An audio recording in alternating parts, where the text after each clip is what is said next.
మాట ఒకటే మాట్లాడతాను, ఆ మాటకే చెప్తారు వాళ్ళు. ప్రతిసి పనులకెళ్ళ చూడండి వినండి అమ్మ. ప్రతిసి పనులకెళ్ళ కాచుకున్న శేషుడు మొదల దేవతల ఒకే శేషుడు అదే శ్రీ వెంకటపతికి అలమేలు మంగతులు పదరాకయ్యే పొద్దు పాను పైన శేషుడు. ఎందుకు ఆయన పాను పైనాడు?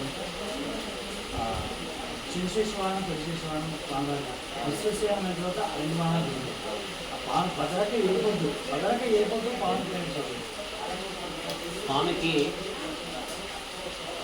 చూడండి శేషుడి గురించి చెప్పమన్నారు. ఆ శేషుడే ఎందుకు పాన్పుగా అయ్యాడు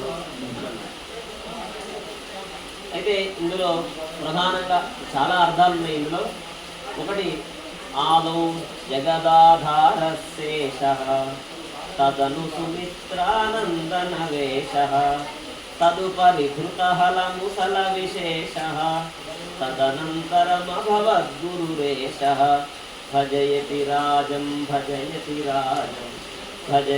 రాజం భవవీరో. ఇది రాజ స్తోత్రము అని చెప్పి ఒక స్తోత్రం ఇది. అందులో శ్లోకం ఇది. ఈ శ్లోకానికి ఉన్నటువంటి అర్థం ఏంటంటే ఆదౌ జగదాధార శేష, ఈ జగత్తంతటికి ఆధారభూతమైనటువంటి వాడు ఆదిశేషుడు. ఎలా చెప్తున్నారు మీరు అని అంటే చూడండి, మామూలుగా మన భూమి ఎలా ఉంది అని అంటే మనందరికీ తెలుసు. ఎలా ఉంది భూమి? గుండ్రంగా ఉంది. గుండ్రంగా ఉన్నటువంటి భూమి మామూలుగా ఒక దగ్గర పెడితే ఆగుతుందా? ఆగదు.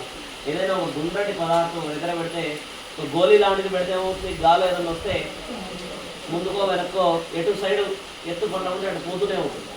కానీ భూమి గుండ్రంగా ఉంది, ఏ ఆధారం లేకుండా ఉంది. మామూలుగా అయితే మనకి పైన మాత్రమే ఇట్లా కనిపిస్తుంది కదా, కింద ఆధారంగా ఎవరున్నారు తెలుసా? ఆదిశేషుడు. ఆదౌ జగదాధార శేష, ఈ జగత్తందరికీ ఆధారభూతమై ఉన్నాడట ఆదిశేషుడు.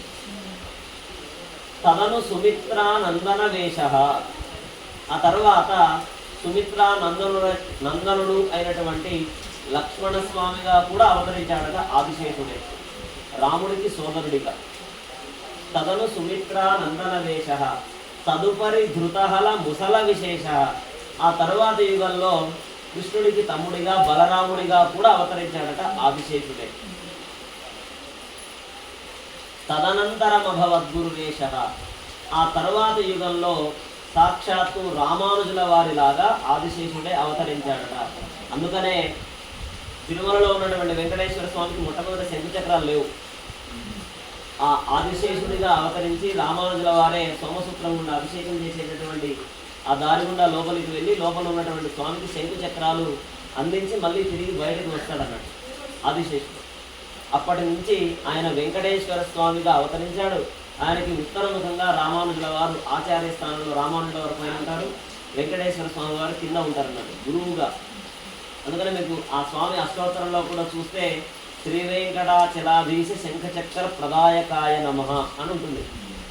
అలా ఆదిశేషుడు అంటే చాలా గొప్పవాడు. ఆ ఆదిశేషుడి పైన స్వామి పడుకుని ఉంటే ఎలా ఉంటుందట అంటే చూడండి, మామూలుగా మనం సముద్రంలో వెళ్ళినప్పుడు పడవలో వెళ్తుంటే మనకు ఎలా అనిపిస్తుంది? ఊగుతూ ఉన్నట్టు ఉంటుంది కదా. అలా ఆదిశేషుడి పైన స్వామి పడుకొని ఉంటే ఎలా ఉంటుందట అంటే ప్రత్యేకంగా ఊపాల్సిన అవసరం లేదు. ఆ ఆదిశేషుడు గాలి పీలుస్తూ ఉంటేనేమో ఇలా అవుతాడంట స్వామి. గాలి వదులుతూ ఉంటే ఉచ్ఛ్వాస నిశ్వాసలకి ఊయలలో ఊగుతున్నట్టుగా ఉంటుందట స్వామికి. అందుకోసమనే పైనేమో గొడుగుగా పట్టినట్టుగా ఆ తలుపం పడగ, కింద ఉన్నటువంటి ఆ మిగిలిన భాగం అంతా కూడా పరుపుగా చుట్టుగా ఉంటే మధ్యలో ఎటు పడిపోకుండా స్వామి ఆ మధ్యలో ఆ స్వామి పడుకొని ఉంటే అమ్మవారు అట్లా పాదాలు చుట్టూ ఉంటే హాయిగా ప్రశాంతంగా ఆదమరిచి నిద్రపోతాడట స్వామి. అందుకోసమనే ఆదిశేషుణ్ణి ఎన్నుకున్నాడట స్వామి గారు.